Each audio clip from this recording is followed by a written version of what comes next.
His hands trembled slightly as he tightened his armor. Each scar on his skin carried a story. Each breath reminded him of years spent fighting, surviving, and losing. Time had taken much from him, but not his will. Long ago, beyond the reach of crowded cities, there stood a valley wrapped in mist.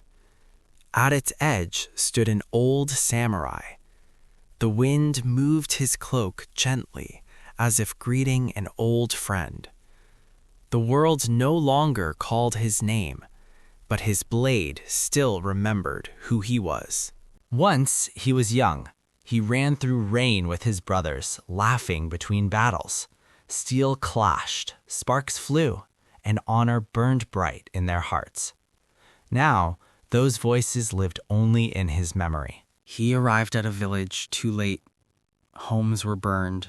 Smoke rose into the quiet sky. In the dirt, he found a child's broken toy.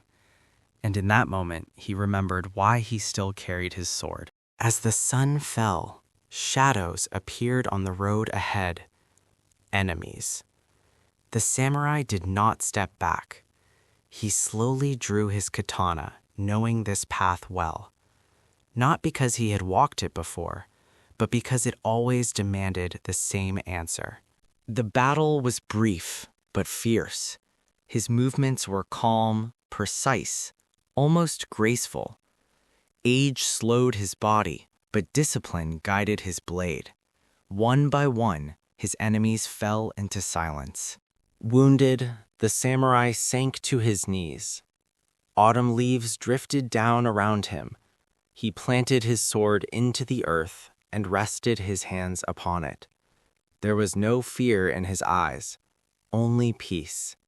He had chosen how his story would end. Morning came again. The village was rebuilt. Children trained with wooden swords, laughing beneath the open sky. Beneath a tree stood an old blade, resting. The warrior was gone, but his honor lived on, carried forever by the wind.